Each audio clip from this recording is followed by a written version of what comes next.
Hey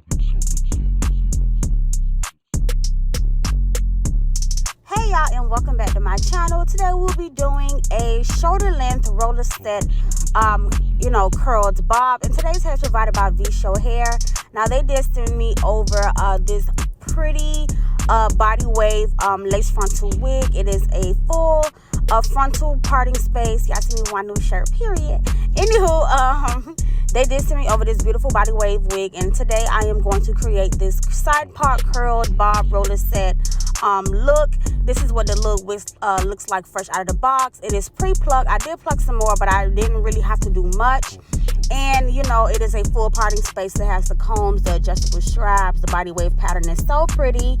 And of course, y'all know I went ahead, did some plucking, bleached the knots, washed it. It's still a little wet, but we're gonna dry that throughout the process of styling my client today. So this is my client today. She's a newbie, new face on the channel.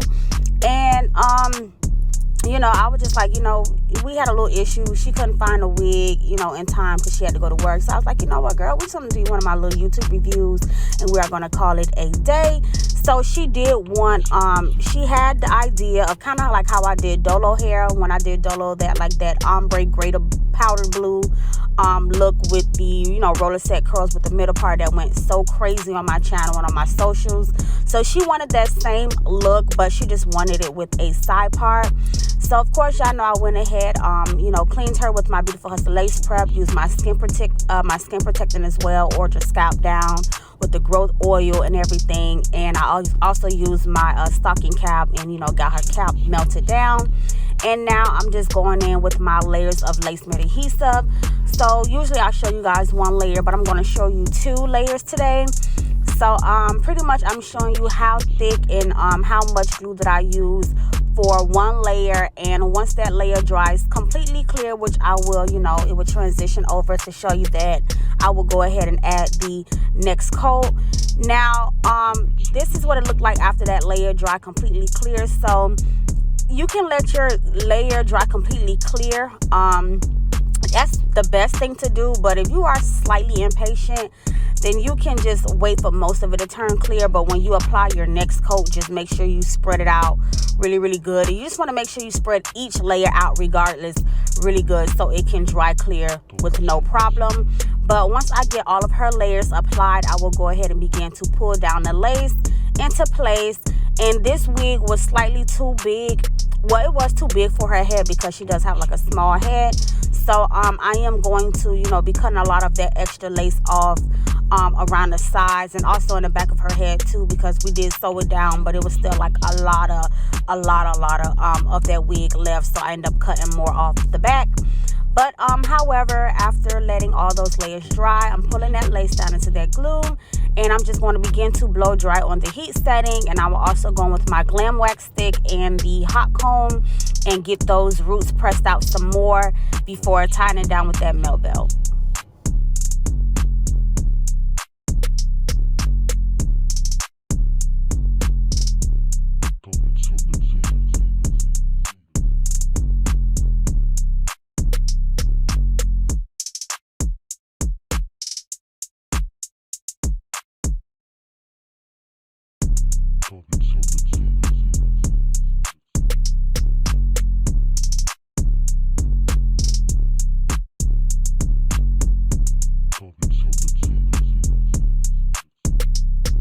So after letting that melt belt sit, I'm going to go ahead and remove it and begin to cut off the extra lace. And as I mentioned earlier, it is a lot of extra lace on this wig, so I will be doing a lot of cutting, especially on like the sides and of course the back. But once I get all this extra lace cut off, I will begin to razor all the extra lace off the front of the frontal part of the wig, and get everything prepped for the styling portion. So just continue to watch what I'm doing and stay tuned.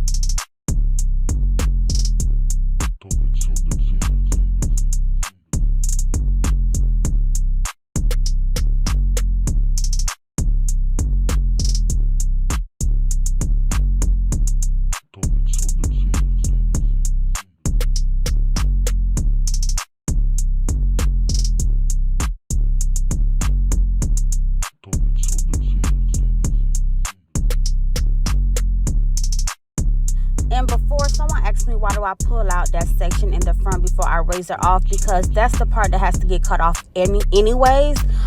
Because you just always want to, like apply the glue the same exact hairline format that the person's head is. That way, when you apply anybody's wig, it would not be too far down. Just follow the natural pattern of their hairline when placing the glue. And, you will see whatever gets glued down is what's supposed to be glued, and whatever doesn't get glued is what's supposed to get cut off. So you will see me going with the scissors and also with the fresh eyebrow razor and just get all of that extra off, and whatever else is actually needed, then I would just tack it down, of course, because you do not want the real hair showing outside of that lace. So once I get everything tacked down and laid on this side, I will go ahead and cut the extra lace off on the other side, and then I will go across the hairline again with her foundation across the top before I begin to style and pull down the baby hairs, and then tie it down again with the melt belt. And this lace was okay, to be honest. Like, the lace, it gave me light brown, but it also gave me like a yellowish color. And at first I was just like, there's no way I'm going to be able to install this lace. But I just treated the yellowish lace color as if it was transparent. So usually when I do install transparent lace, I make sure I add enough foundation without caking the install. I just apply it on the cap, on the inside of the lace, and of course on top of it again. So once, it seems a little bit lighter than her skin right now, but once I go back in once again with that foundation, apply it on top, it's just going to blend exactly how it needs to be blended. So I fixed that little issue as always. But as I mentioned, I'm just going to finish tacking this down, get the baby hairs prepped, get the styling prep, and I'm going to go in with my stove curlers, get everything curled up and styled, which is later on in this video. So just keep watching.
Now, this body wave wig was pretty long, but because we really wanted to go for that same kind of look I did for Dolo, we ended up cutting it, and we did cut off, a pretty good amount. But, at the end of the day, it is a body wave wig, and we know that body wave wigs, the body wave pattern hair in general, holds curl better than the straight. I don't know why it's like that. It's just always been like that, apparently. So, and also another thing too, you guys may notice her part is on the right side versus the left. I usually do my parts on the left, but she wanted hers on the right. So right now I'm just taking the hair and I'm just kind of blunt cutting it. And as you can see, I showed you guys about how much of it I cut off, but you can also see it right here with me cutting it. Oh, that thing look like scalp, y'all. But I'm just making it a quick little blunt cut all around. I didn't press it out first and then do it. I just, left it in kind of like in this natural state after being air dried and blow dried. And I just quickly just clipped it all around. And I'm just going to go in with my stove curlers and just curl everything. Y'all know I like to split the back of the head in half, and I start with the bottom section and work my way up. So I'm just going to go on with my Marcel curling iron. I added some Fantasia's heat protecting spray, and I'm just going to get that thing curled up. I'm not going to go too much in detail with the curling because I do have detailed curling videos on my channel. Y'all just got to scroll. It's like 400 videos, but they there though. They there.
And I had to take a throwback with the Marcells today because my curling iron broke. And this is why it's just good to be versatile with all type of tools. Don't get so, stuck on plug-in tools, because guess what, guys? If they break and you working, what you gonna do? What you gonna do? You know what I'm saying? So you gotta have different techniques, and you just learn the basics. Like the Marcel irons go way, way, way back to when Mama Hustler was doing hair in her teenage years at the flea market. You know what I'm saying? So it's like I just had to learn that, and boom, that's just how that go. But however, I did go ahead and curl everything up, and I'm just kind of teasing it out.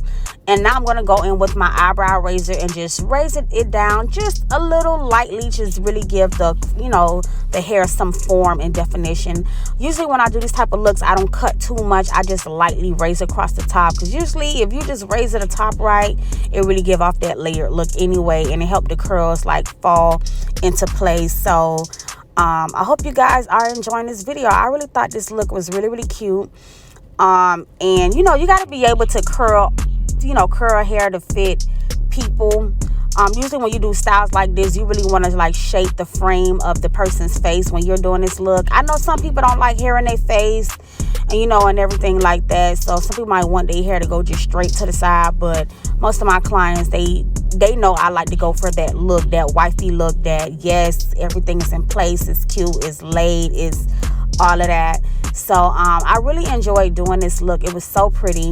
And I also test my skills whenever somebody want their part on the opposite side, because it teaches me how to curl to both sides, because you know everybody wants things differently. But I really love this look overall. Now I'm just going to go ahead and black spray and conceal her part. And y'all know, of course, the end is approaching. So this pretty much sums up this video. Let me know what y'all think down below in the comments. This is video number 20, like what, 3 maybe 24 out of my 30 days of slay things. So after this series, we will be doing another series. We are almost complete. Thank y'all for continuously supporting, watching, staying tuned. I love y'all. Let me know what y'all think down below. And I will see you guys on the next video. Bye.